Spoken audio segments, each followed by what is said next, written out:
Muito bem, sejam todos muito bem-vindos ao nosso podcast Vida dos Bancários. Meu nome é Vitor Moura e a gente está no episódio número 4, com muita alegria, recebendo aqui uma convidada muito especial. Mas antes queria dizer que eu estou aqui hoje com meu amigo e sócio, Dr. Gustavo Carvalho, como co-host do nosso podcast. E queria apresentar a nossa querida, ilustre convidada, Carolina Fonseca. Obrigado por você ter aceitado o nosso convite, né? Gratidão.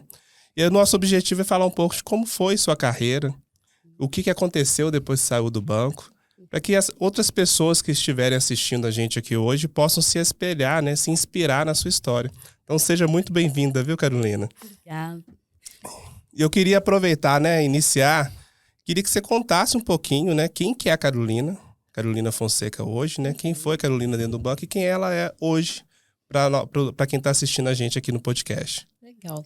Em primeiro lugar, obrigado, Vitor. Muito obrigado, Gustavo, pelo convite. É realmente uma alegria estar aqui e poder dividir um pouquinho da minha história com vocês. A Carolina é filha do Roberto e da Sandra, casada com o Rafael. Tenho 2 filhos lindos, o Fernando e o Vitor. É uma pessoa que é alegria e felicidade, determinada, cheia de energia e com muita vontade de ajudar o outro. Então, essa é um pouquinho da Carolina. Sou formada em administração de empresas, tenho um MBA em gestão de pessoas, gestão de negócios, me formei também como coach, mas o meu negócio é pessoas. É isso. E um pouquinho da minha história no banco. São 20 anos de carreira dentro do banco, que foram intensos, passei por mudanças, porque eu vim de um banco para depois de uma fusão ir para essa outra instituição. E essas mudanças são sempre tormentosas, né? Muito, e a gente precisa de muito aprendizado, muita cautela, né? Tem que ter muita tranquilidade mesmo para viver uma fusão, que é algo que não é fácil. Muitas vezes as pessoas não estão dispostas a nos ajudar, né? Quem está chegando ali que não sabe de nada fica ali meio perdido e é desafiador, mas deu certo. E no seu caso, o seu banco foi incorporado. Exato. Você teve que aprender tudo do banco novo, né? Nessa fusão, entender sistema novo, forma de trabalho, mudança de gestor, deve ter sido bem desafiador. E mais ainda porque quando estava ocorrendo a fusão, eu saí de licença maternidade. Eu falo que quando eu voltei 7 meses depois, eu não sabia ligar o computador. Parece brincadeira, mas é real.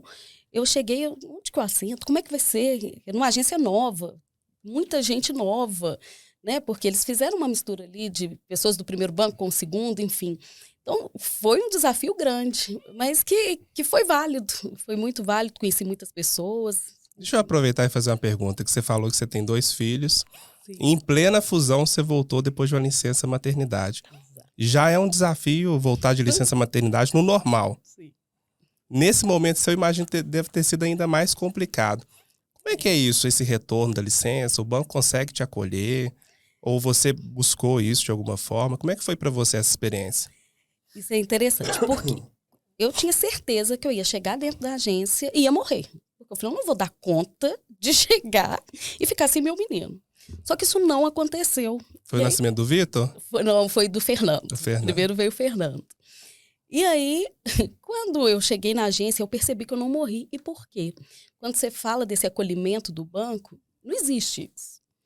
Pelo menos comigo não aconteceu. Por quê? Eu cheguei e já era envelope para fazer, era treinamento, era uma coisa atrás da outra, que eu só fui perceber que já era meio-dia, na hora que alguém virou e falou assim, eu vou sair para almoçar. Eu falei, gente, mas como que vai sair para almoçar?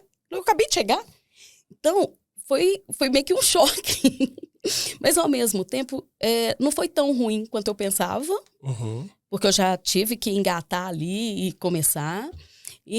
Mas isso foi triste. No entanto, quando eu recebia, quando eu era gestora e que eu recebia alguém que estava voltando de licença maternidade, eu buscava sempre fazer um acolhimento, entender aquele momento, porque eu já tinha passado por aquilo e eu sabia que quem chega de licença maternidade tá muito, assim, sensível, né? Porque deixar um filho em casa com 7 meses. No mínimo dividida, né? Porque Muito. você precisa retomar a carreira, Sim. mas tá lá, né? Seu filhinho, você queria ter mais tempo, né?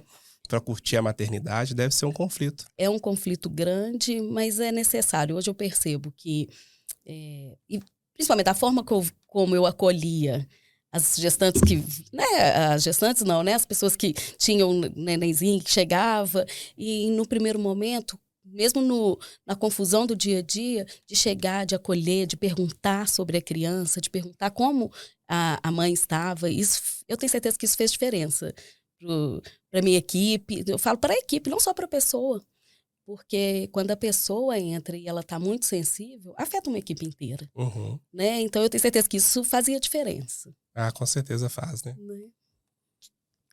Mas, Carolina, vamos... conta pra gente um pouco como foi entrar para essa grande instituição financeira. Normalmente as pessoas também que desejam trabalhar nessa área, é um grande sonho de muita gente que está iniciando. Então conta pra gente como é que foi, como é que se desenvolveu dentro do banco, como é que foi seu dia a dia. Tá. Diferente de muita gente, nunca foi um sonho para mim entrar num banco. Nunca foi um sonho. Mas é aquela história, né? Eu sou a 7ª filha e lá em casa todos fizeram curso técnico. Então, algumas irmãs minhas fizeram magistério e os outros técnico em contabilidade. Uhum. Porque era a única forma de sair do 2º grau já trabalhando. E que isso era importante, porque eu venho de uma família muito simples.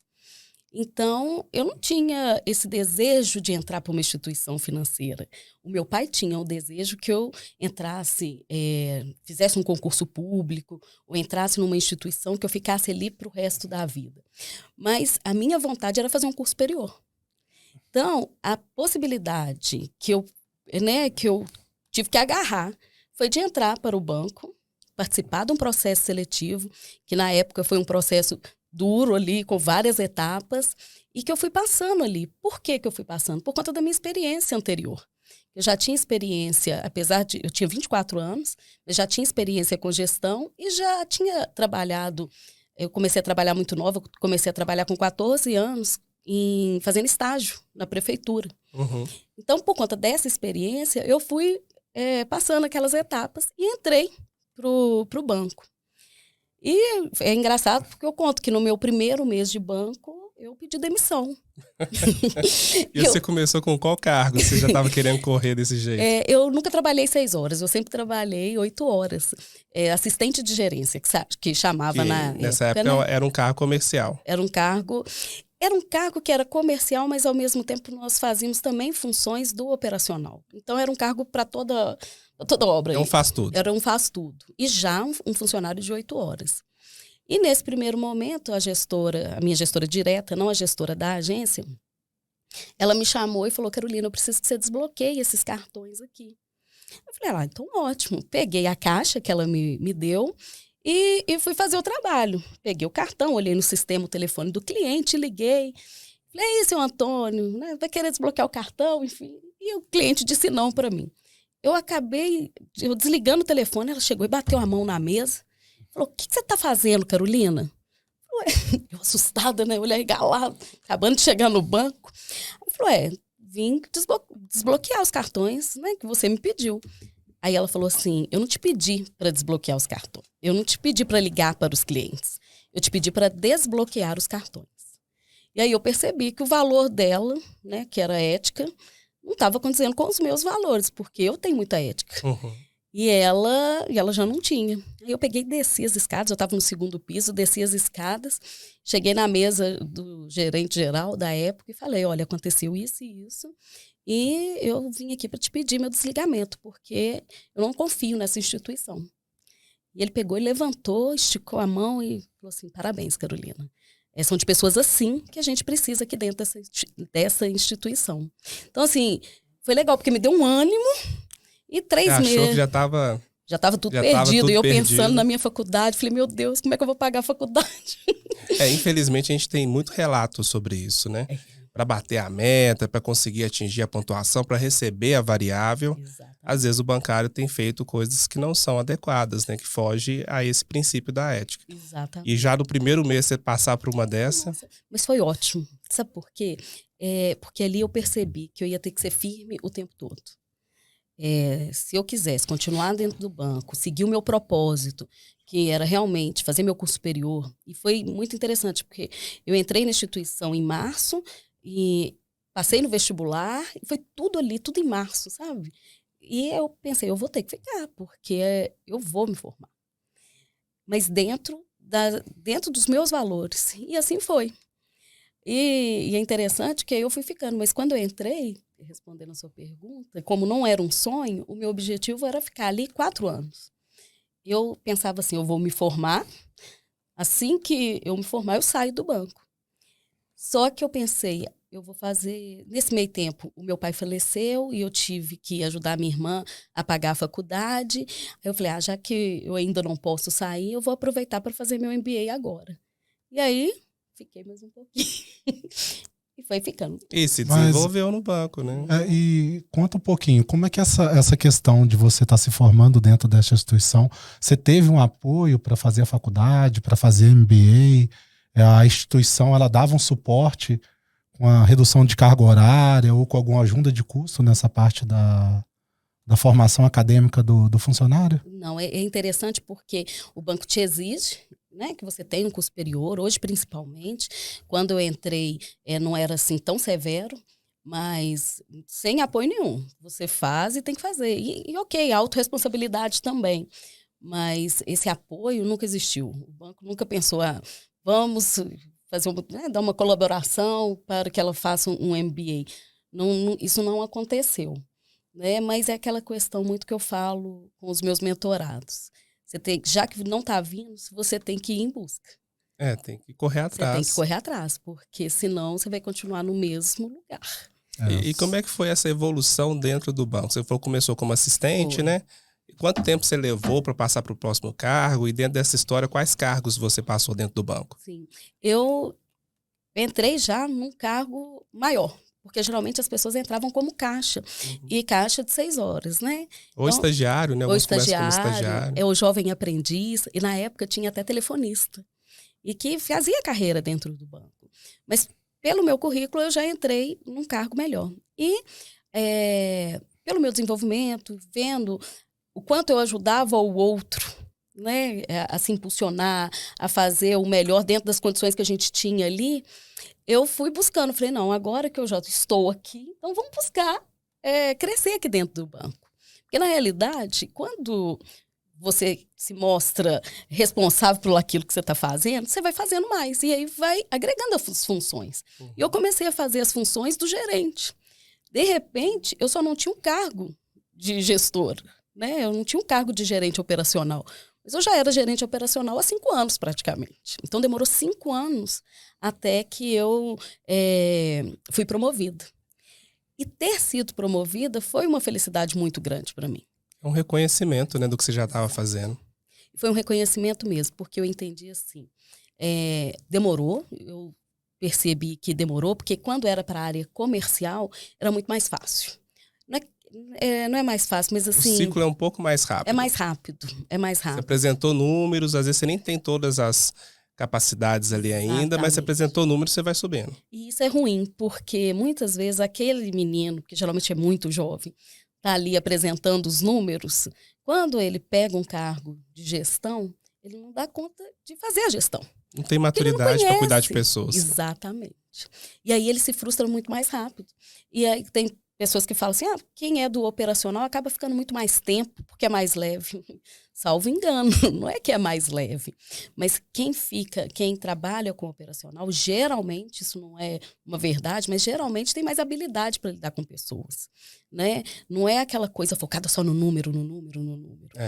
O que eu vejo muito do operacional, né? As pessoas são normalmente mais organizadas, e muito mais preocupadas com o procedimento. Isso. Porque se der errado, a bomba sobra para você. Exatamente. Então, acabam sendo pessoas muito mais tecnicamente desenvolvidas, né? Eu sempre vi por esse lado, sabe? Não é puxando pro meu lado, não. Mas porque o pessoal do comercial, eu falo que é muito sangue no olho, né? Bater meta. E não que eu não tivesse metas, tinha metas muito agressivas. Muito agressivas. Mas olhar o lado do ser humano me facilitou para entrar para essa área do operacional. E eu não consigo me imaginar vendendo os produtos ou fazendo, não conseguia me imaginar sendo gestora do comercial. Porque o meu negócio sempre foi pessoas, né? Não, e talvez se você tivesse seguido esse caminho, você teria se adaptado, né? Porque você tem essas competências. Porque lá no operacional você também vende produtos e tudo. E no comercial é justamente esse convencimento, né? Isso. A pessoa desenvolve a habilidade de convencer. Mas a gestão precisa entender de pessoas. Isso. Então, no final das contas, você teria essa habilidade. Você foi uma boa gestora, mesmo no operacional. Mas quando a gente fala do comercial, eles não pensam tanto na questão de gerir pessoas. Ele pensa mais no resultado. Se você tiver que dar o resultado e tiver que pensar, se eu tiver que dar o resultado, eu vou ter que pensar mais na saúde do empregado ou em alguma questão pessoal do empregado. Não, ele prefere dar produtividade e o problema cada um resolve depois com o seu travesseiro, com o seu subconsciente. Exatamente. Né? Eu tive um empate muito grande uma vez com um gestor de uma agência, porque uma menina do caixa, ela tinha a formatura da filha dela para ir, e a formatura seria no horário de trabalho. E ela estava sobre minha gestão e eu falei com ela que ela poderia ir. E era no final do mês. E o gestor virou para mim e falou: Carolina, eu não acredito que você vai deixá-la ir. Mas é claro que eu vou. Isso para mim não passou nem na minha cabeça que ela não fosse. Mas você ainda não entregou as metas. Eu falei assim, eu dou conta, mas ela vai. Eu faço até quando... Que é um momento que não volta, né? Não volta. E o banco, muitas vezes, faz com que as pessoas, eu não me incluo, porque em todos os momentos que eu tive, a festa de Dia das Mães, e sempre caía no 5º dia útil, gente, a festa do Dia das Mães. Eu fui em tudo. Eu nunca deixei. Eu pegava o meu horário de almoço, trocava para poder ir. E por que isso? Porque eu sabia que o banco não estava preocupado se o meu filho estava lá fazendo uma homenagem do Dia das Mães. Eu sabia que ia chegar o final do dia, eu não ia ter hora para ir embora. E não tinha hora para almoçar, não tinha hora para ir embora. Então, o que era importante para mim, que era ali, ver a homenagem de uma criança de 2 anos para mim, que era a mãe, isso para mim valia muito mais. Eu falei, não, vai ser assim. E eu ia, sabe? E o quanto eu pude fazer para que os meus fossem também, os meus funcionários, os meus colaboradores fossem, eu fiz. E assim, você até contou como é que você chegou no operacional, né? Mas como é que foi esse desafio, assim? Porque é uma grande instituição, muito focada em números, né? Os bancos são assim. E ser líder, mulher, né? E com esse lado humano, tentando colocar isso para os seus colaboradores. Como é que foi esse desafio da liderança dentro desse banco? Foi grande. Foi grande, foi muito desafiador, porque por diversas vezes eu tinha um certo embate com o gestor comercial. Na época do primeiro banco, o gestor comercial, ele tinha a nossa... tinha a gestão da agência toda, né? Então você estava subordinada a ele. Então era mais difícil. E quando eu fui para o segundo banco e que a gestão passou para mim era mais fácil lidar, mas ao mesmo tempo eu lidava com os meus colaboradores de uma maneira mais fácil. Mas com o gestor direto, para mim era muito mais difícil, porque aí eu comprava a briga. E liderar. Quase todas as agências que eu passei, eu peguei gestor homem. E muitos deles não tinham essa questão do lado humano. Estavam muito preocupados mesmo com as metas. E a gente tinha que desenvolver e tinha que fazer as metas, afinal de contas é um banco, não é uma instituição beneficente, a gente sabe disso, né? Isso é importante dizer. Mas as metas eram agressivas demais. Para o banco nunca adiantou fazer 100% da meta. Ele te dava ali uma meta, você tinha que fazer 120%, 130%, 150%. Então, era complicado, porque quando vinha a cobrança de cima, aí eu tinha que escutar, e a gente sofre. É complicado. E aí passar para a equipe. Então, eu acabei até adoecendo uma época. Por quê? Porque eu não queria passar para a equipe da mesma forma. Toda a pressão que você estava recebendo da regional. Exatamente. E eu não passava da mesma forma. Vinha a cobrança, tinha que cobrar. É um papel de gestor, é o papel do líder, né? Desenvolver pessoas, cobrar, tá certo. Mas a maneira como se fala, a maneira como se cobra, isso é que tem que ser observado, né? E tem que ser muito bem observado. Porque senão as pessoas vão cada dia mais adoecendo. Mas essa questão da liderança, quando eu fui promovida e eu falei que eu fiquei muito feliz com isso e tudo, foi porque ali eu vislumbrei mesmo a possibilidade de ver crescimento não só para mim, mas para o outro também. E eu virei gestora em 2007, eu entrei no banco em 2002, em 2007 eu virei gerente operacional e eu saí do banco como gerente operacional. Eu tive a oportunidade de virar, não lembro da época, acho que era superintendente, o próximo cargo, era de regional, eu não estou lembrado qual que era o cargo, o nome do cargo na época. Mas a minha escolha foi de não seguir. Por quê? Porque esse gestor, ele tinha que viajar muito. Eu sempre dei prioridade para os meus meninos. Né?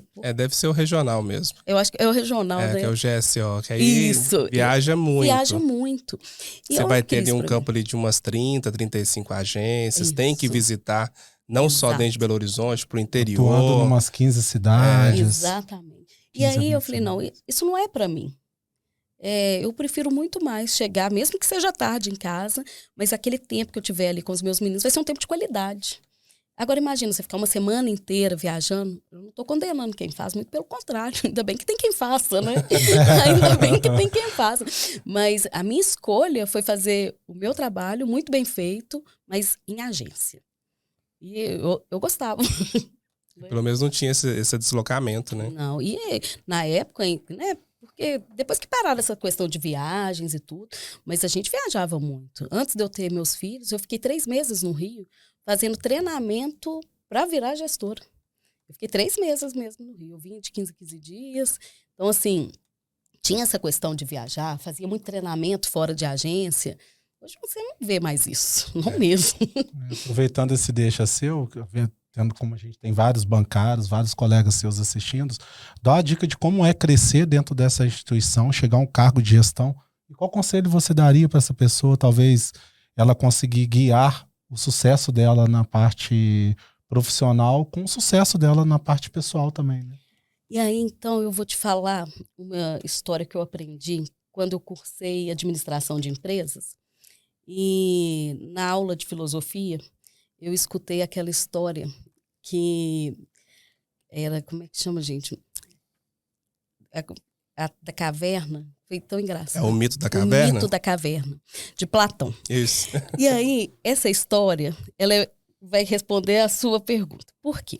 O mito da caverna, vou resumir bem resumidinho aqui, mas o mito da caverna eram pessoas que já nasciam dentro de uma caverna, eles nasciam acorrentados, e dentro dessa caverna, o que eles conseguiam visualizar eram sombras. Né? O sol estava lá fora da caverna, então entrava aquela faísca de luz ali e que gerava uma sombra do que acontecia lá fora da caverna. E aí, dentro da caverna, as pessoas presas só viam passar aquela coisinha ali, não sabia qual que era a realidade do mundo. Na verdade, eles acreditavam que a realidade era aquela caverna. Até que uma pessoa consegue se desprender daquela realidade, né? Daquela realidade e sai. E, a princípio, quando essa pessoa sai, ela não consegue enxergar. Porque, imagina, ela viveu a vida inteira numa escuridão e, de repente, ela sai daquela caverna e ela vê aquele sol, a claridade. Então, ela fica um tempo sem enxergar. Mas, aos poucos, ela começa a enxergar um mundo de possibilidades fora da caverna.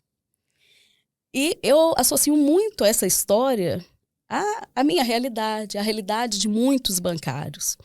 Por quê? Quando essa pessoa que conseguiu sair da caverna volta para chamar os outros e fala assim, lá fora é muito bonito, lá fora tem luz, isso aqui é só a sombra. As pessoas não acreditam e começam a achar que aquele que enlouqueceu, tinha, né? Enlouqueceu. E eu vejo muito isso quando você me pergunta, né, como é que é a vida. Então, quando a gente está dentro do banco, a gente acaba ficando muito preso dentro desta caverna. Uhum. E quando a gente sai dessa caverna, o mundo de possibilidades que existem é enorme. Gera medo, gera angústia, mas existe várias possibilidades são vários caminhos que a gente tem além do banco. Então, eu percebi muito que aquelas trancas, né, o que prendia é o que? Era PL, Era PL, era o salário em dia, Vale Ticket de alimentação. vale plano de alimentação, saúde. plano de saúde. E quando você consegue sair dessa caverna, é interessante, porque você consegue visualizar um mundo, mas em primeiro lugar, com aquele medo, com aquele receio. Será que eu vou dar conta? Será que tem coisa melhor do que essa caverna? Uhum. Então, assim, é desafiador. Eu acho que essa questão de você ter o medo, eu acho que serve para todas as áreas. O advogado que está pensando, a gente tem muito isso no escritório, né? A gente tenta contratar uma pessoa que está em outro escritório, ela tem medo de vir para cá porque é o conforto. Talvez, eu acho Zona que de conforto. a zona de conforto que talvez impossibilita a pessoa de guiar ou de trilhar um caminho de sucesso, muitas das vezes. A gente Entendeu? vê muito isso no banco, né? As pessoas ficam anos no cargo porque se habituou, né? Aquilo se tornou confortável. Exato. Então vou ficar aqui como caixa que tá maravilhoso. Exatamente. E não quer dar o próximo passo, acaba não se desenvolvendo, quer ficar ali no escurinho, né? No quentinho que tá bom. Porque ali você não vai... Né? Porque quando a gente destrava, você pode acontecer de ter muita crítica. Quando, são as O críticas. gestor é sempre criticado. A gente Muito, escuta isso o nos tempo atendimentos direto. Ah, mas o gestor fez isso, fez aquilo, e a gente sabe que era o papel dele fazer. Exatamente. Quantas vezes, né? Mesmo eu tenho certeza da minha forma, até gentil mesmo, de lidar com a minha equipe, minha turma, a gente tinha que ser mais firme ali. Né? E de repente a pessoa podia falar, nossa, mas será por que a Carol falou dessa forma e tudo? É muito complicado.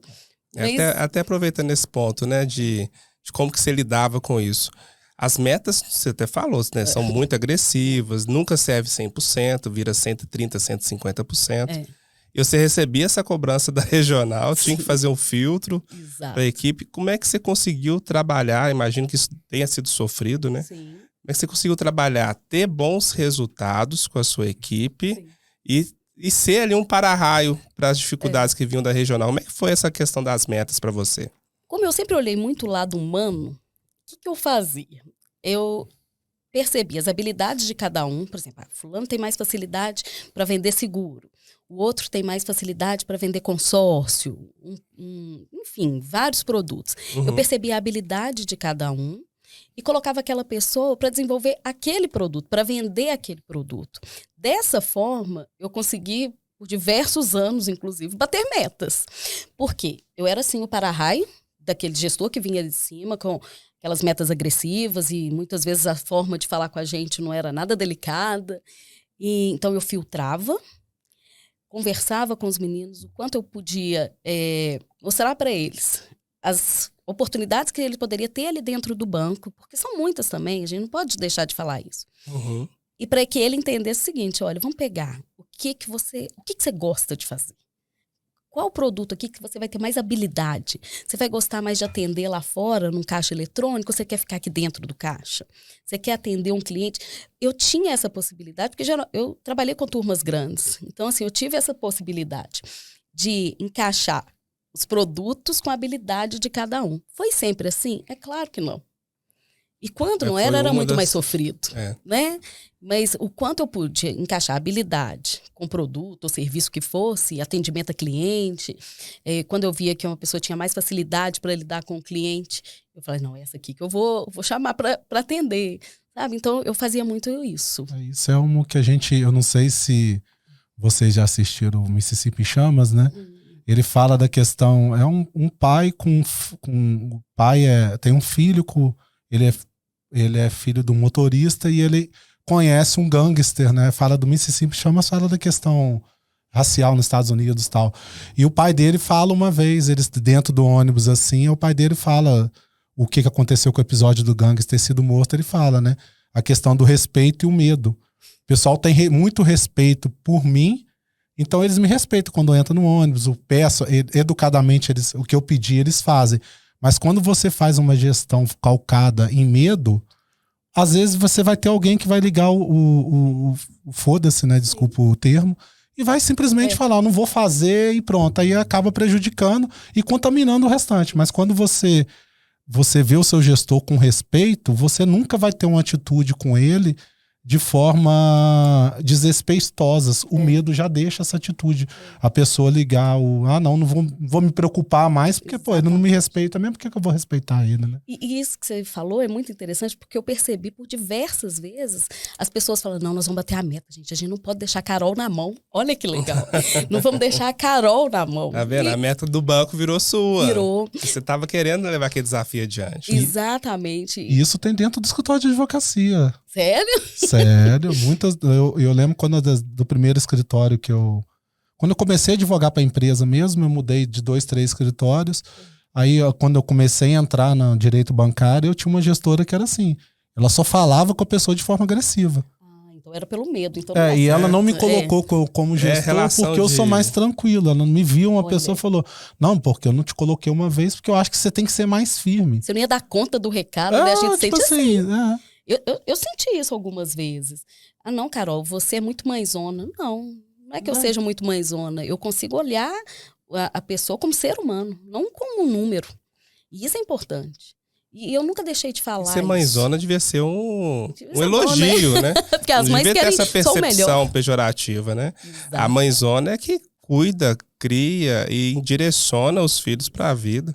Isso devia ser um elogio. A gente ainda fica com essa coisa. Aí é uma mãezona, quer dizer, né? Ela não sabe ser firme. Que isso? Tem nada a ver uma coisa com a outra. Isso quem recebe o elogio, né? Quem tá recebendo o elogio fala, pô, será que aquela pessoa tá me chamando de mãezona porque eu não sou muito firme? E é interessante, porque o fato de eu tô sempre com um sorriso no rosto, muito alegre e tal, mas quando alguém vinha conversar comigo, eu percebi assim, nossa, Carolina, você é firme, né? Sou firme. Mas eu não preciso perder minha doçura para ser firme. Não preciso, né? Não tá no script, mas eu acho que é uma pergunta tão interessante. Você falou que tá sempre sorriso no rosto. A gente tem problema pessoal. Qual a dica que você dá pra pessoa não deixar aquilo influenciar na sua vida profissional? É tão interessante que eu acredito assim... Então eu vou te falar uma frase, tá bom? É de Henry Ford. A frase fala a seguinte coisa. Se você acha que pode ou que não pode alguma coisa, você tem sempre razão.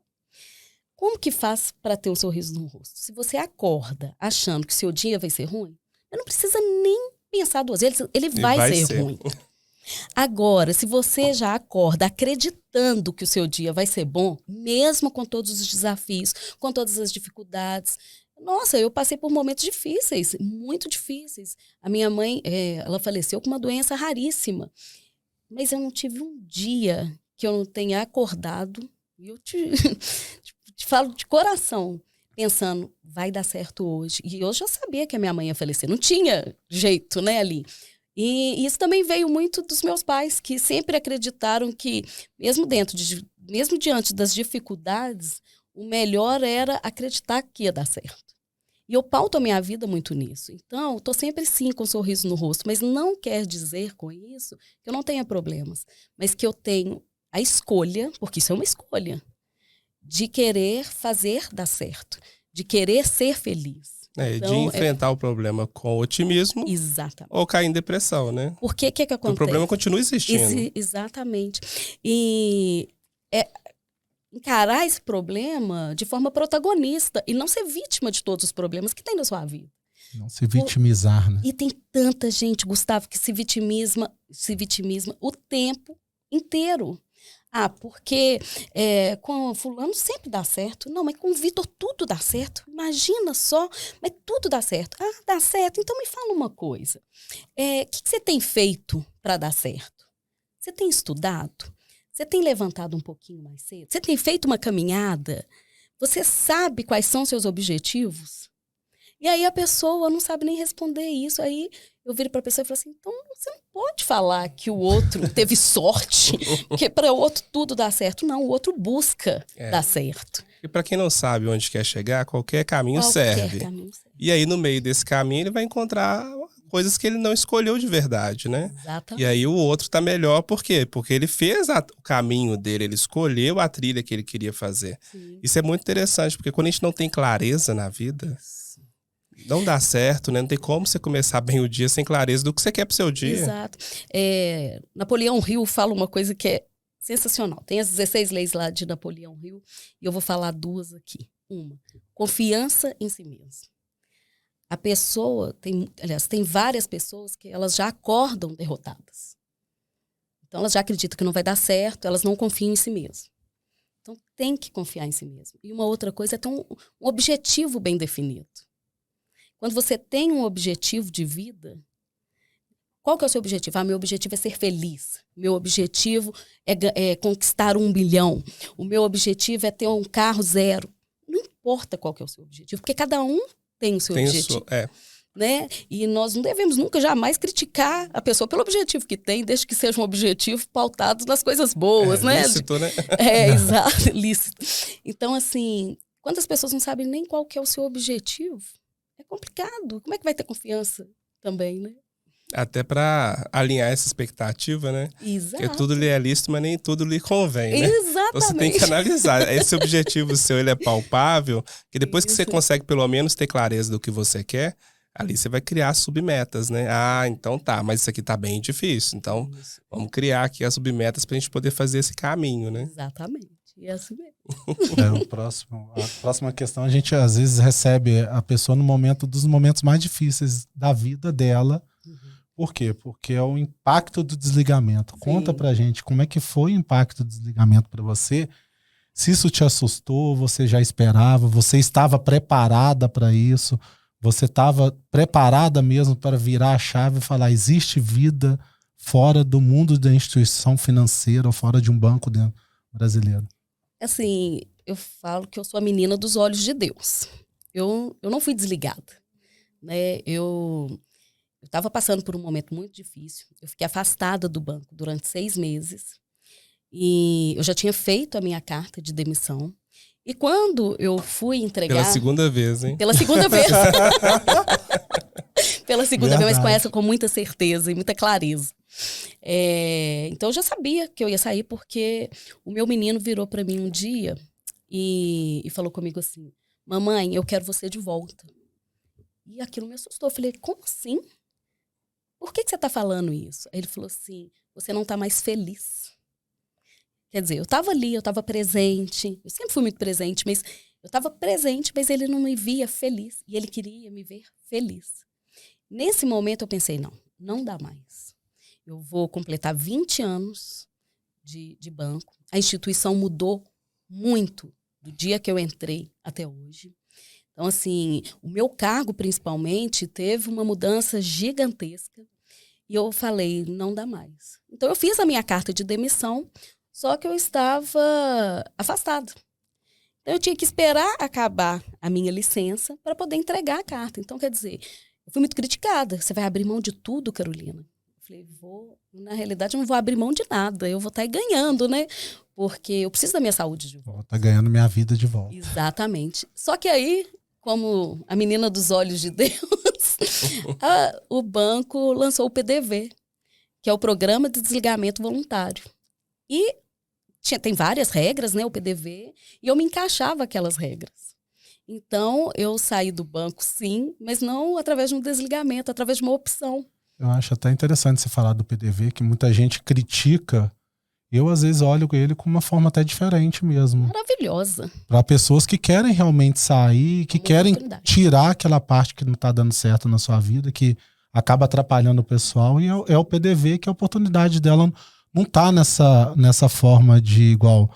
No momento de calor, de alguma situação que aconteceu na vida profissional da agência, você cometeu talvez você não queria pedir a demissão, porque você acaba abrindo mão de muitos direitos, né? Muita coisa. Eu acho 20 anos de banco, imagina a multa de 40% que ela estava abrindo mão. Não, PDV, quando você consulta um advogado, quando você conversa com uma pessoa, até um familiar próximo, alguém que entende sobre o que vai te orientar, é um caminho muito legal, entendeu? E foi quando eu liguei pro Vitor e pedi essas informações, porque eu não sabia, né, na realidade, o que era realmente o PDV.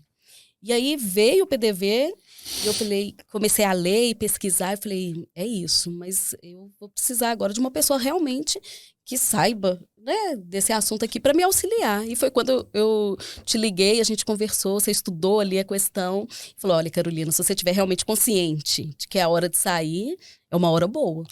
E o banco tinha algum setor também para tirar dúvidas? Tinha sim.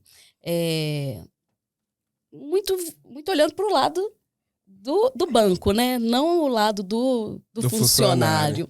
Porque eu liguei algumas vezes na área, fui respondido e tudo, mas aí quando eu ligava para o Vitor, a resposta ainda era mais completa. Sabe? Então, Entendi. assim...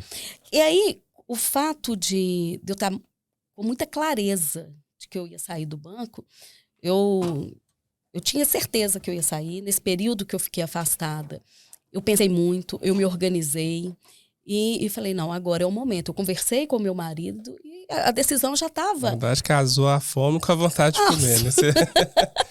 E até, só voltando ao assunto do PDV, porque ele foi extremamente criticado, né? E recente saiu até notícias sobre essa situação. Porque a previsão do PDV que você saiu era quem tinha um período de auxílio-doença, né? Então, Sim. eram os doentes, vamos dizer assim. E tinha uma faixa que era para os idosos, para quem que eram mais velhos, né? Mas eu até acho, assim, né, que o PDV poderia ter sido mais abrangente, que a gente viu pessoas querendo aproveitar para sair do banco, mas ainda assim eu achei que foi muito positivo, porque são pessoas que às vezes estavam ali com o auxílio-doença normal ou auxílio-doença acidentário, mas já estava muito desgastado com o banco. E ter a oportunidade de sair com uma projeção de plano de saúde maior, né, com benefícios de indenização maior, para sair bem, né, e conseguir se recolocar e pensar no mercado de trabalho, eu acho os PDVs, nesse formato que o banco fez à época, muito interessantes. Né? Eu concordo. E tem essa até questão, né? Talvez se o banco não tivesse feito o PDV, eu acho que mais das metade das pessoas que estavam aderindo ao PDV poderia, inclusive, pedir demissão. Exatamente. Ia pedir demissão, ia perder muito benefício. Eu acho que na hora que criticar, assim, eu entendo quem critica, quem faz, quem busca as informações, mas talvez você tenha que olhar esse lado também. E é claro, pô, o PDV voltado para pessoas com mais tempo de função, para cargos específicos também, porque a gente tem PDV para cargos específicos e também para pessoas que têm auxílio de doença, é claro. As pessoas que vão ser desligadas naquele momento do banco vão ser essas pessoas. Aí fica fácil de você fazer um estudo de que no ano passado o banco desligou mais pessoas idosas doentes. Claro, por causa do PDV. Por causa do PDV. O problema que teve foi o assédio, né? Porque alguns gestores estavam doidos para se ver livre de alguns funcionários e ficaram assediando. Aceita o PDV, aceita o PDV. Isso realmente não pode. Não pode, é uma escolha, né? É uma escolha, mas para o colaborador que estava naquela situação foi excelente. Foi um excelente PDV. Eu só tenho a agradecer. E foi uma escolha minha, porque eu ia voltar em 1º de junho, e se eu quisesse voltar e ficar, eu tinha inclusive uma estabilidade, né? O banco não poderia me desligar. Então, foi uma opção. E foi uma opção muito assertiva. E foi no momento certo. A gente fala assim, nossa, Carolina, mas você ficou 20 anos no banco? Fiquei 20 anos no banco. Aprendi muita coisa, sei muita coisa que eu quero, muita coisa que eu não quero. Né? Tem tudo isso. Então, assim, foi um aprendizado muito grande. E como é que foi essa virada de chave sua? Assim? Porque você viu que não estava legal, você contou dessa história sua com seu filho. E veio o PDV, casou o momento, mas você tinha uma carreira gigantesca dentro do banco, 20 anos, era gestora. Como é que foi o sair do banco? O que você escolheu como carreira? A gente sabe que você virou mentora, né? Isso. Você saiu totalmente da linha, né, de área financeira, que o pessoal normalmente vai para outro banco, sofre com outras estruturas, né? Sai de um banco, pica para outro e daqui a pouco tá saindo de novo, né? E muita gente foi para a área de investimentos, que é uma área nova que está crescendo, e você escolheu outra área. Sim. Como é que foi essa escolha para você? No primeiro momento, a gente é muito assediado. Né? Muito tempo de banco, conhece muito. Mas o que eu sempre fiz ali no banco é o que eu faço hoje, impulsionar pessoas. Então, eu já vinha pensando nisso há mais tempo, em colocar o meu nome à frente. Não ser a Carolina do banco tal, ser a Carolina Fonseca. E fazer o que eu já fazia de impulsionamento dentro do banco, de querer o melhor para o outro, com meu nome à frente. Então, eu comecei a estudar ainda mais. Eu sempre gostei de estudar, mas aí estudar, entender. E, inclusive, no meu período de afastamento, eu estudei muito, eu li muito, para entender tudo aquilo que estava virando. Era uma chave que estava virando e rápido. Porque eu pensava, gente, eu vou sofrer demais quando eu sair.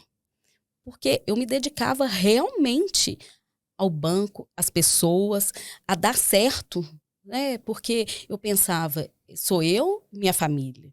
São os meus colaboradores e a família de cada um. Então, eu queria que desse certo, queria sim bater as metas, tudo com muita ética, com muita transparência, mas a gente tinha que fazer, né?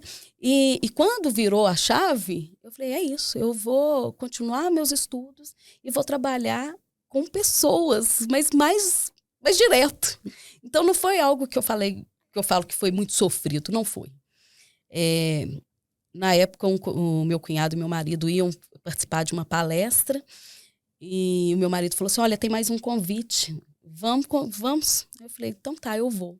Na realidade, não tinha mais um convite, sabe? O meu marido me deu o convite dele, eu sabia que aquela palestra era importante para ele, mas foi mais para mim, porque eu fui naquela palestra e quando eu estava voltando dessa palestra com o meu cunhado, a gente começou a falar sobre a palestra, que foi uma palestra foi mais motivacional.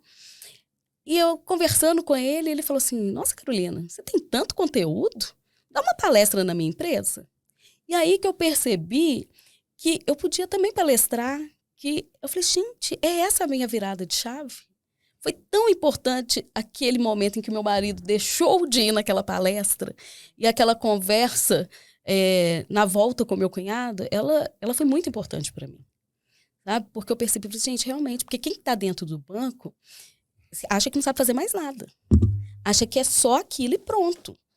Pensa, a gente emburrece dentro do banco, porque as pessoas chegam em casa tão esgotadas, tão cansadas, que ninguém quer parar para estudar, ninguém quer parar para ler um livro, sabe? Escutar um podcast. É complicado. Na maioria das vezes está ali no automático, né? Na convivência com os filhos. Exatamente. Come sem ver o que está comendo, sem saborear. A pessoa está do lado, não conversa. Se for fazer alguma coisa, vai ser mais voltada para a área do bancário mesmo. Sim. Não, eu vou me desenvolver. Em vez de procurar alguma coisa vai mais específica. Vou fazer CPA 20, vou fazer CIE, vou continuar naquela fome de continuar nas instituições financeiras. E aí eu tive essa fome por conhecimento. E tenho sempre, sabe? É o que eu falo. Hoje já estou no mercado, né, como mentora, me vejo mais reconhecida e tudo, mas o conhecimento, ele é ad eterno, né? Você fala dessa questão da fome, minha mãe me cobrava muito que quando eu chegava já tinha me formado e tal, mas ainda estava morando com ela ainda, eu trabalhava em Resende, e quando eu chegava em casa eu não ia, ela falou, vai estudar para concurso e tal, eu não conseguia. Eu não ia chegar em casa e estudar aquilo que eu tô vendo dia a dia. Eu ia ler um livro diferente. Eu ia falar, mas você vai estar lendo um livro, você tá vendo uma coisa diferente do que... Não, você tinha que estudar para o concurso. Eu falei, mãe, eu não consigo. Que bom. Eu prefiro estudar para outra coisa e continuar sendo advogado, que é uma coisa que eu gosto, do que você chegar em casa se matando mais ainda, ficar mais aprofundando. E isso que você falou é interessante porque... Eu não sei se você tem filho. Tenho. Né? Então, assim, quantas vezes a gente faz com os nossos filhos, quando o filho chega, mãe, olha isso, mãe, olha aquilo, cheio de criatividade, né? Cheio de coisa. E a gente vai podando ali as crianças. O que eles querem fazer e que muitas vezes eu tenho me policiado muito para não podá-los. Mas essa questão de não focar só ali no português, matemática, história, geografia, né? De entender, ser mais criativo. O meu pequenininho ele chega e vem e desenha, e pega, de repente ele pega uma folha e aí ele imagina que aquela folha é um paraíso e começa, e ele cria várias coisas com aquela folha. Quantas vezes nós já fomos podados? E eu falo muito isso, o banco poda a gente. Não é porque ele quer, não é porque ele vai lá bater lá na sua porta e falar assim, vim aqui te podar, não, mas é porque ele te suga tanto, ele te esgota tanto, que quando você chega em casa, você não quer mais nada. Você não quer pensar. E você acaba fazendo isso dentro de casa. Não, e a gente fala do automático, é como se você estivesse ali na caixa do nada, né? Então você pega o celular, fica passando o feed, e o filho tá do lado, você já ficou o dia todo. Você nem lembrou que ele tá do seu lado, não perguntou como é que foi o dia, comeu sem sentir o sabor da comida. Até quando ele vai brincar no celular, hoje tem alguns joguinhos que você consegue brincar em duplo. Eu falei, já que você quer ficar, deixa eu brincar com você também. Não, mas pelo menos é o momento que você desenvolve, mesmo que você esteja com a tela, né, que muita gente critica, você tá jogando alguma coisa que ele quer, não tá deixando ele sozinho, tá fazendo companheirismo. Participando. Às vezes quando ele quer, eu quero descansar, né, ele fala até comigo. Ele fala, papai, vamos brincar. Eu falei, nossa, é uma brincadeira ótima. Aí eu ligo a TV, ele falou, Não é legal. Ai, que bom que ele falou que não é legal. Não é legal essa brincadeira. Mas o filho, olha que programa lindo de TV ali. Ele... Não gostei. Vamos brincar de carrinho? Adoro. Ele Ele são os dinossauros. Né? Mas você sabe que as crianças querem o celular? Porque elas veem a gente com o celular. Sim, e eu Por não isso que fico lá em casa. eles querem ser Exatamente. igual, Eu né? tento não ficar lá em casa com... Tanto que ontem você mandou uma mensagem, eu fui responder umas 2 horas depois. Eu tento não ficar. Que bom. E olhar Porque o mínimo possível, pra você aproveitar aquele momento que tá. A gente viaja muito, tem processo fora. É quando você tá em casa, você tem que estar o máximo em casa, presente né? possível. Eu falo que todos nós, não só as crianças, mas a gente precisa de tempo de qualidade, né? Muitas pessoas falam assim, Carolina, eu não consigo entender. Como que você chega em casa e ainda consegue brincar no chão com os meninos? Eu falei, mas é porque eles precisam desse tempo de qualidade. E quando eu dou esse tempo de qualidade para eles, eu que tô ganhando. Mas a pessoa confunde, na hora que a pessoa tá te inquirindo sobre isso, eu acho que a pessoa tá confundindo o que é o tempo de qualidade, eu tenho que ficar 1 hora, talvez... Cara, 20 minutos, isso. 30 minutos que você tá com seu filho ali no chão ou que você saiu para fazer alguma coisa com ele, cara, ele já se sente o máximo ali. Você já brincou, você já fez alguma coisa. A gente brinca lá em casa, você encheu o copinho do amor dele. Você ficou, às vezes, 20 minutos bem feito, você já encheu o copinho, ele tá satisfeito. Tá satisfeito, ele vai fazer saciado, o que ele quer. E aí você vai fazer uma outra coisa, ler o livro e tá nem te perturbando mais. Exatamente. Porque ele se sentiu completo com você. Se sente amado, querido, e você deu atenção para ele. Não, desculpa ter te cortado. Falar assim, que o que as pessoas buscam demais hoje é atenção. As pessoas não têm mais aquela coisa de ouvir, né, o outro. Até te escuta, mas não tá te ouvindo, sabe? Realmente ali na essência, te entendendo. Então, é complicado. E as crianças querem isso, nós todos queremos isso, né? Então, a gente tem que pensar muito. O principal adoecimento que a gente está vendo hoje, né, que é a síndrome de burnout. Isso. Ela tem a ver muito com isso, porque a pessoa já teve um trabalho extremamente desgastante, às vezes de várias horas. Se é do bancário com muita meta, né, muita cobrança. Muito estresse. E aí quando chega em casa, ele não vive as outras faces daquele ser, né? Porque ele é mãe, ele é filho, ele é marido. E se ele leva esse trabalho para casa, e às vezes é até por conta do gestor ali, né, mandando um WhatsApp, e não consegue se desconectar, isso leva realmente ao adoecimento, porque ele não consegue viver as outras realidades da vida dele, porque você nunca é só o profissional. Você tem a sua religião, você tem a sua família, você tem os seus outros papéis que precisam ser vividos, né? Precisam ser vivenciados. Não adianta você, como bancário, sair do banco e brincar de banco imobiliário em casa com criança, né? Não, lá em casa nem tem você banco imobiliário. Você vai estar tendo o mesmo problema. Não vai desconectar. Ai, não vai desconectar. Verdade. Mas vamos lá. Explica pra gente um pouco como essa questão da sua mentoria, qual o trabalho que você está desenvolvendo e aproveitando até a deixa, eu acredito que você já fazia isso desenvolvendo pessoas também dentro do banco, né? Foi isso, né? Foi esse despertar pelo trabalho que eu já desenvolvia mesmo dentro do banco. E aí eu fui estudando e me aperfeiçoando cada vez mais. E comecei, falei, não, agora eu acredito que agora é a hora de mudar essa minha carreira e eu vou para essa questão mesmo da mentoria. E o que é essa mentoria, né? É o despertar. O que é ser mentora? Explica pra gente isso. As pessoas têm uma dificuldade de entender, porque, em primeiro lugar, eu não sou psicóloga. Isso é importante Advogado de dizer. Também não, tá? Então. Advogado também não.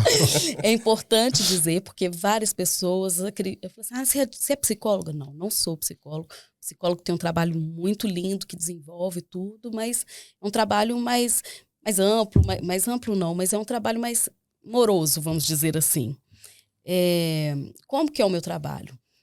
Eu pego, né, uma pessoa que vai me buscar, vai procurar que ela quer crescer, desenvolver, sair daquela zona de conforto, ver a melhor versão dela. E aí ela procura um mentor. O mentor é aquele que vai junto com o mentorado falar sobre as coisas daquele mentorado. Quantas pessoas chegam para mim e falam, eu pergunto assim, qual que é a sua cor preferida? Gente, a pessoa para pensar. Qual a comida que você mais gosta? As pessoas não se conhecem. Então, eu trabalho o quê? O autoconhecimento, o autodesenvolvimento. Tem uma história legal que uma das minhas primeiras mentoradas foi uma menina que é do banco. Ela trabalhou comigo 3 vezes em agências diferentes, eu fui gestora dela. E quando eu saí, ela falou assim, Carolina, eu quero ser sua mentorada. E foi muito legal, porque ela fala assim, Carol, os cliques que aconteceram na minha vida com o seu trabalho de mentoria e também, né, com o conhecimento, porque quando você trabalha em banco, eu tinha uma relação boa com ela, a gente ia conversando, tudo impulsionando ela, é uma menina muito inteligente, mas quando ela fez esse trabalho de mentoria, ela falou assim, eu abri meu campo de visão, eu consigo enxergar mais coisas, eu consigo entender que não é só sair 18 horas, quando dá para sair às 18 da instituição e ir para casa, que tem muito mais coisas nesse mundo.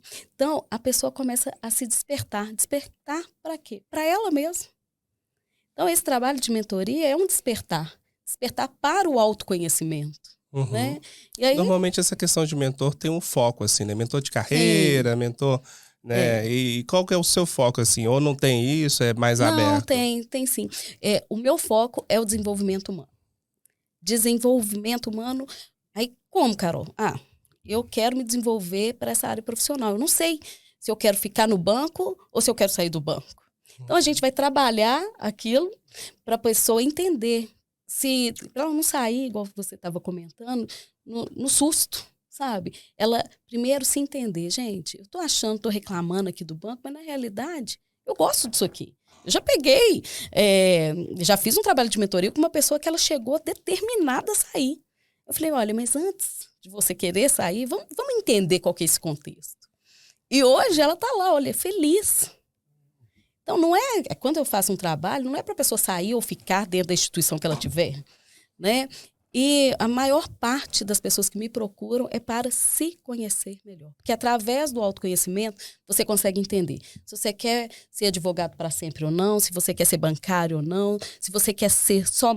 Não, meu papel vai ser de ser só mãe em tempo integral. Então, assim, a pessoa começa a não se culpar por aquilo, sabe? Porque tem gente que chega para mim que se sente culpada de amar, por exemplo, a instituição que trabalha e não poder dar tanta atenção, sei lá, para o marido, vamos dizer assim. Olha, então vamos entender aqui qual que é o seu contexto. O que você realmente quer? Né? E eu vou passando isso para a pessoa e as descobertas são incríveis. É fantástico. É porque alinha as expectativas dela com a própria vida, isso. Dela com as pessoas, né? E aí ela começa a entender o contexto que ela está vivendo, né? Muito interessante isso. E tem uma expressão que é mais utilizada, né? Que é o life coach. Qual que é a diferença de ser um life coach, de ser uma mentora? Sim. Eu sou, inclusive, formada como life coach também. Eu me formei pelo IBC, que é um instituto grande de coach aqui um dos primeiros, no Brasil, né?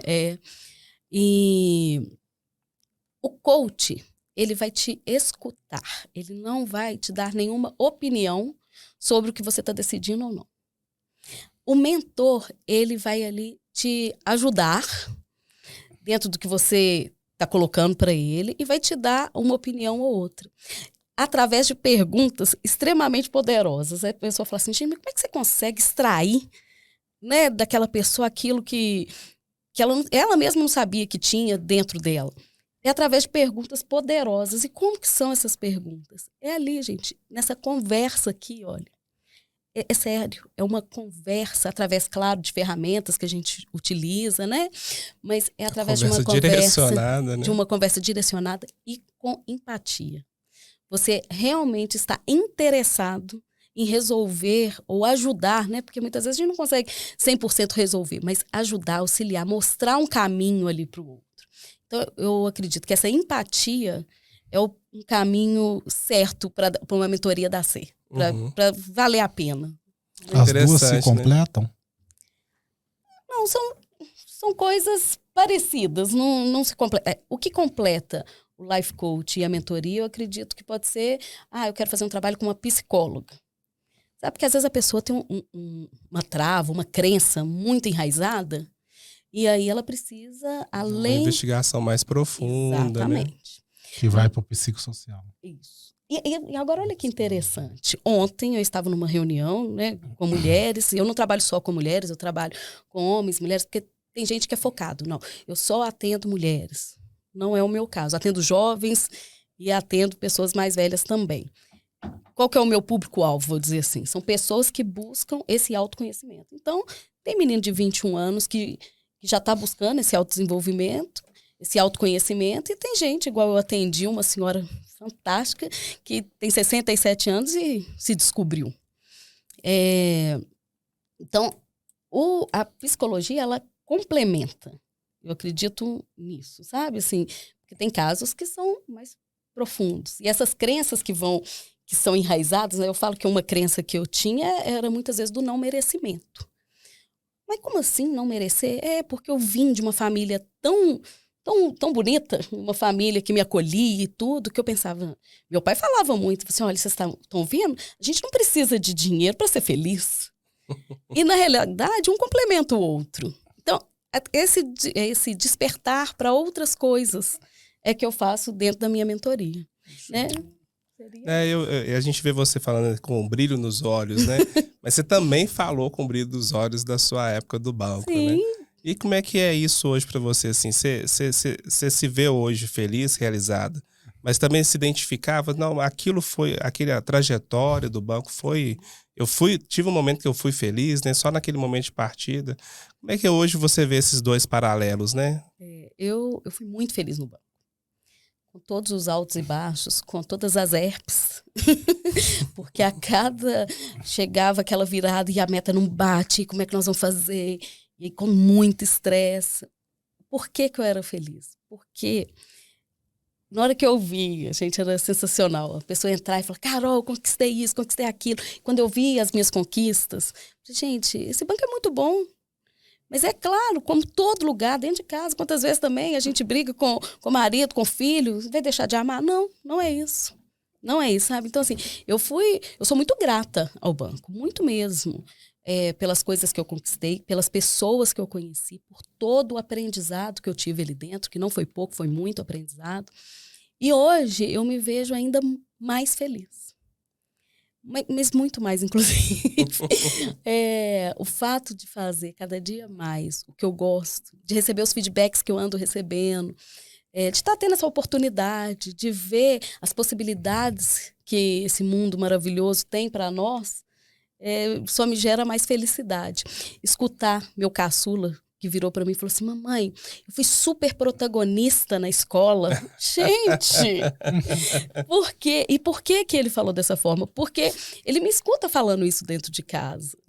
Né? Então, olha que legal. Então, eu só tenho a agradecer isso. Fui muito feliz mesmo no banco, né? Com todas as metas, com toda a loucura que é dentro do banco. E tudo que você passou lá construiu a Carolina que é hoje, né? Então, essas vivências, as pessoas que passaram por você, os gestores que você teve, tudo isso foi agregando para essa Carolina hoje que é mentora, né? Se desenvolvendo. E sou muito grata a todos eles mesmo, os colegas, os colaboradores, os gestores, muito. E foi super válido. Vou dizer. E como é que foi que você conheceu o trabalho do escritório, do VRM Advogados? Alguém te indicou? Como é que foi esse momento de você encontrar a gente? Foi um momento muito especial. Por que foi especial? Eu estava naquela situação, quero sair do banco, não quero, uma angústia. E, de repente, uma gestora que trabalhou comigo, ela falou, Carolina, eu quero te fazer um convite. Nós estamos montando uma cooperativa para acolhimento de bancários. E seu perfil encaixa. Você é uma pessoa acolhedora e tudo. Então, queria te convidar para fazer parte da diretoria dessa cooperativa. E aí, ela pegou e falou assim, olha, então você vai ter que conversar lá com o Vitor para poder entender um pouco, né? Para você, tinha um contrato para assinar na época, enfim. E foi a partir daí que eu conheci vocês. E foi um momento muito importante. Por quê? Eu ainda não tinha saído de licença.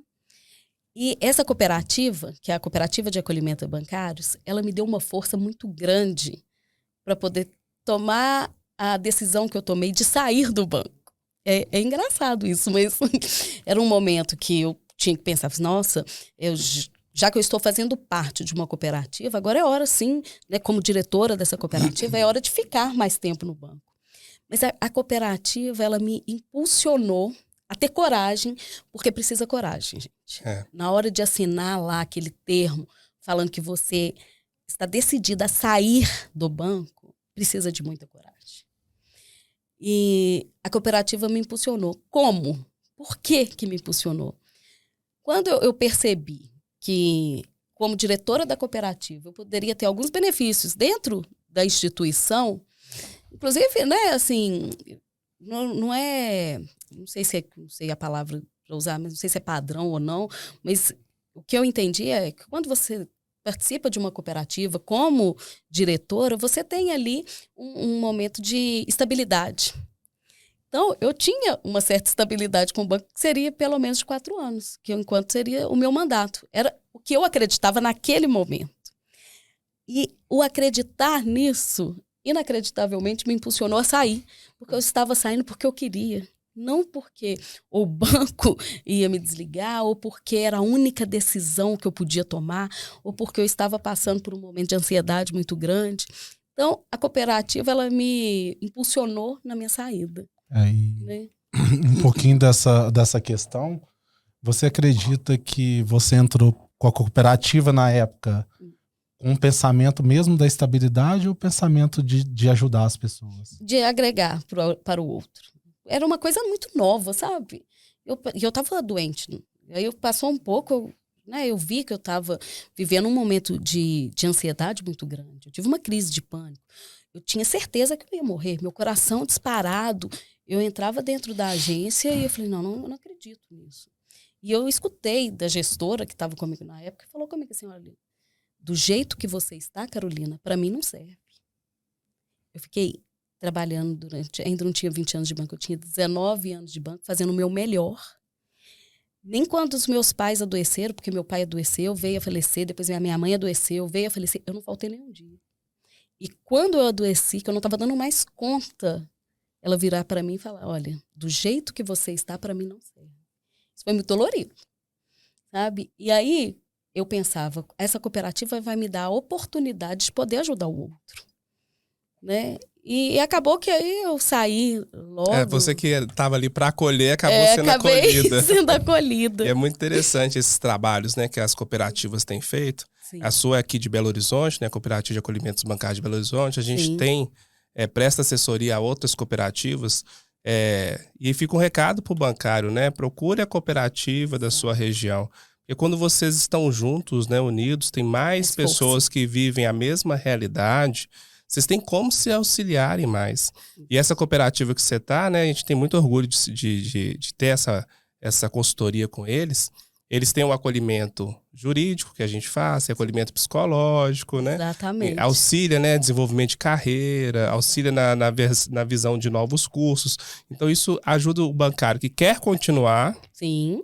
E não sabe o caminho que quer seguir. Exato. Ajuda o bancário que está no momento de adoecimento. Isso. Ajuda o bancário que está com uma dúvida jurídica e quer resolver. Então, o caso dela, que quer se preparar para ir para arrumar uma nova vida, uma nova vida profissional, seguir um novo caminho, né? Exatamente.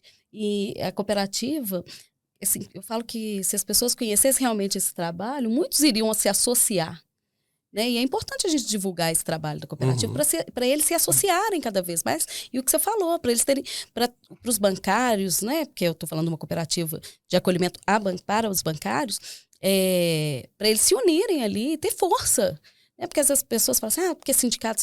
Não é um sindicato, é uma cooperativa. É totalmente diferente. Exatamente, é uma cooperativa de acolhimento, de entender o momento que você está passando. E eles fazem muitas vezes um trabalho que o próprio sindicato não faz. Não faz. Não faz e infelizmente não quer talvez nem fazer porque vai dar um trabalho, um custo maior e hoje ainda a gente não tem a questão do imposto sindical, né? Então ele não quer fazer esse desenvolvimento mais. Então acho que a cooperativa tem que ainda ser apoiada, a cooperativa ela tem que ter a proteção legal para as pessoas que estão na cooperativa para eles poderem trabalhar de forma tranquila. Né? E eu falo, quanto mais bancários se associarem à cooperativa, mais forte ela se torna. Mais forte ela se torna, mais oportunidades para os próprios bancários a cooperativa vai dar. Então, aproveitando a deixa, como que a pessoa faz para associar a cooperativa que você... Nossa, mas é super simples.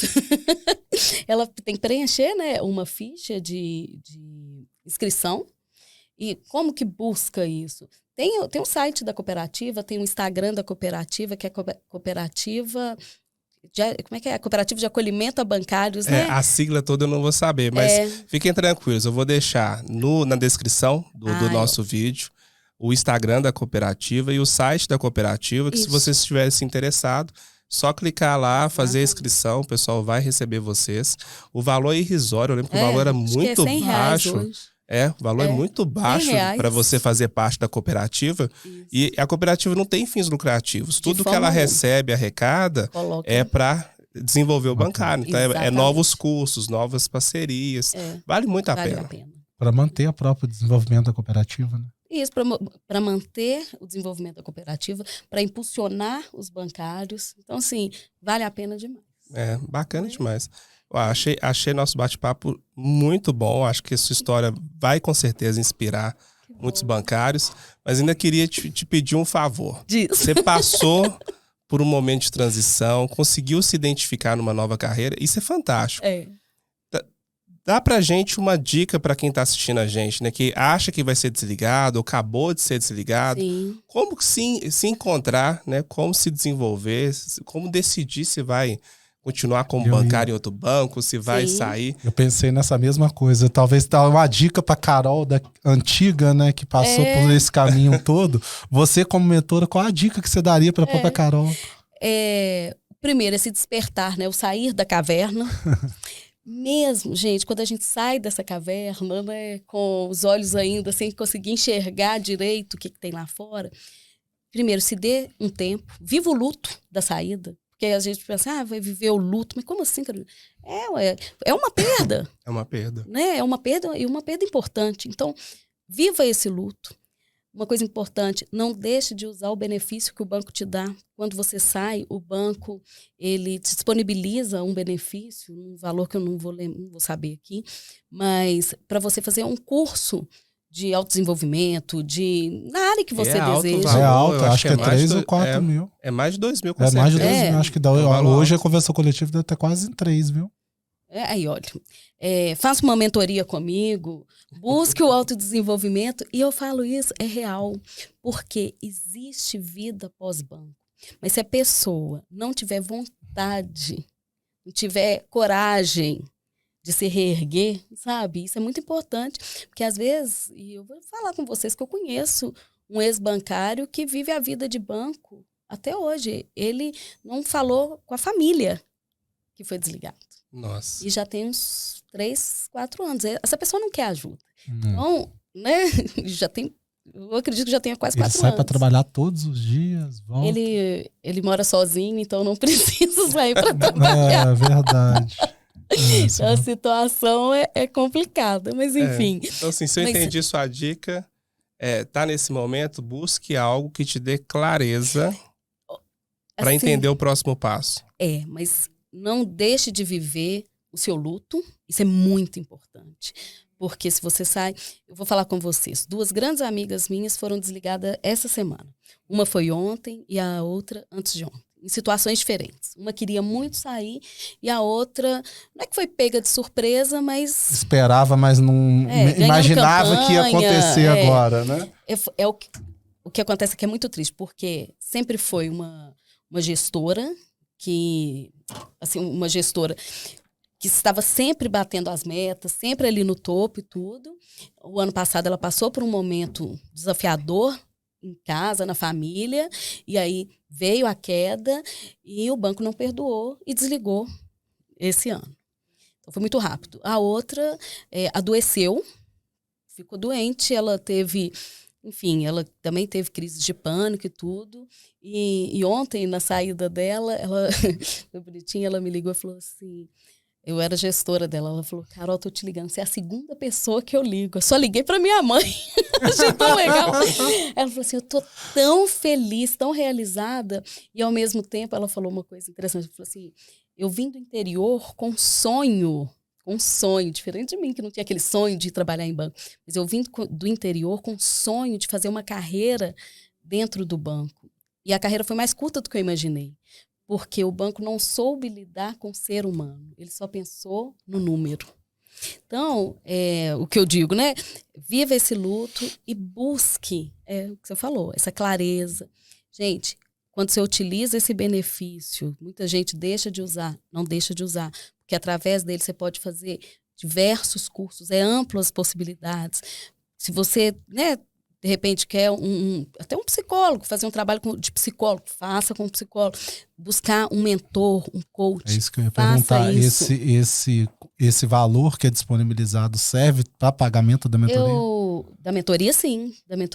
Eu faço a nota fiscal, envio para eles e eles. Porque o banco talvez aceita. A pessoa não sabe que não busca informação do que realmente, para quais os objetivos daquela parcela e para que eu posso utilizar. Porque a mentoria, ela é um autodesenvolvimento. E o banco, claro, ele vai, né, disponibilizar esse valor para a pessoa tentar se recolocar no mercado. E nada melhor do que a pessoa buscar o autoconhecimento. É um momento, assim, das pessoas que estão saindo de buscar mesmo, não perder essa oportunidade de usar esse benefício a seu favor. E usar mesmo, sabe? Porque aí a pessoa vai buscar muito mais clareza, vai ter mais certeza do que quer, do que não quer. Porque às vezes a pessoa sai do banco e fala, não, eu vou com certeza continuar nessa área. E aí ela começa a se descobrir, começa a ver coisas que ela gosta, observar pontos fortes que ela nem sabia que tinha. Sabe? Então, assim, é muito interessante você buscar esse autoconhecimento, principalmente nessa saída. É um momento crucial, né? De decidir para que lado que você vai. E eu tenho uma outra coisa importante para falar. Às vezes as pessoas saem do banco achando que tá velha. E eu hoje, com 45 anos, ainda me acho uma menina. Cheia de vontade, cheia de coisas a conquistar. Então, hoje nós chegamos aqui, o rapaz brincou aqui com a gente que, eu já sou velha, eu já tenho 25 anos. Né, Marco Túlio? Então, assim, que isso? É um menino cheio de coisas para viver, né? Tá mal começando. E eu tenho um exemplo dentro de casa. A cabeça fervendo, né? O meu pai, o sonho do meu pai sempre foi ter uma livraria. E ele, aos 70 anos de idade, conseguiu montar a livraria dele. Que show. Que legal. É sensacional você pensar. Ele viveu 3 anos, porque ele morreu aos 73 anos. Mas durante 3 anos ele pôde realizar esse sonho. Deve ter sido os melhores anos da vida. Exatamente. Por mais desafiador e complicado, mas assim, foi incrível. Ver aquele sorriso do meu pai era sensacional. Então, eu falo muito isso para as pessoas que estão saindo do banco, ou as pessoas que estão ao meu lado. Você é jovem. Independente, sempre jovem, independente da idade que você tem. O que te traz a juventude? É esse autoconhecimento, é aproveitar a vida. Gente, entrar, na hora que eu estava entrando aqui, eu fui observando as árvores, é contemplar as coisas simples. Ser grato, né? O tempo inteiro ser grato, sabe? Então, assim, tem vida pós-banco, a vida daqui é maravilhosa. Que continuemos assim, exatamente. Né? Sou muito grata ao banco, as possibilidades que eu tive, mas mais feliz aqui. Não, que show. As pessoas que querem te encontrar, como que elas conseguem falar com você? Qual que é o seu Instagram? O meu Instagram é @carolinafonseca.mentoria. E só deixar um recado lá para mim que eu vou entrar em contato com vocês, né? E se meu telefone também, se quiser, né, eu posso passar aqui, pode falar? Eu não sei, é com você. Mas o Instagram a gente coloca lá também na descrição então, do ótimo, vídeo. então vou deixar, viu, gente? A gente procura pelo direct, você faz um filtro lá, né? E depois analisa. E para me encontrar é lá no Instagram. E é tão interessante porque eu só fui ter um Instagram quando eu saí do banco. Então as pessoas que me veem no Instagram acham até engraçado, que isso, né? Porque para mim é muito desafiador. Quem me vê falando assim com tamanha tranquilidade não tem noção da dificuldade que é para mim gravar um vídeo. Porque aqui, olha, eu tô conversando com vocês, tá tranquilo. Mas no celular você fica ali em frente à tela, eu pego o celular, né? E pensar, meu Deus, vou ter que gravar um vídeo. Tem até o pessoal até fala disso, né? Como é que tem um termo que eles usam. Eu esqueci também. Síndrome do holofote. Síndrome do holofote. Nossa. É porque o pessoal que a gente fez as mentorias, né? Então o pessoal fala muito disso também. É muito legal. Você acha que todo mundo tá te vendo. Ninguém tá nem pra você. Ninguém tá te vendo, gente. Eu tenho Dá certeza. seu recado e pronto. Mas segue sua vida. E acho que a pior pessoa que ele deve estar achando, não, a pior pessoa que deve estar me vendo sou eu mesmo. Qual o nome mesmo você se vê? Gustavo. Exatamente. Você se vê todo dia, olha no espelho. Eu nem tanto, porque eu não preciso pentear cabelo.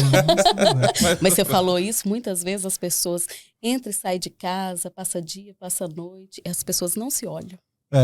Com certeza. Você citou alguns exemplos, né?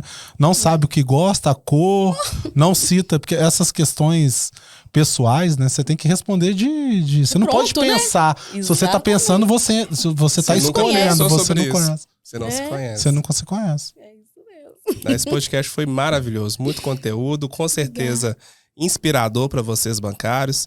Então, olha, esse foi o episódio número 4. Queria agradecer ao doutor Gustavo por estar comigo, doutora Carolina Fonseca, que veio trazer tanto conhecimento, sua vivência, né, por esse período que vocês passaram. E se vocês estão gostando desse conteúdo, por favor, compartilha com pelo menos 3 bancários, para que ele possa levar essa mensagem para mais pessoas. Então, esse foi o episódio número 4. Obrigado pela presença de vocês e até o próximo episódio.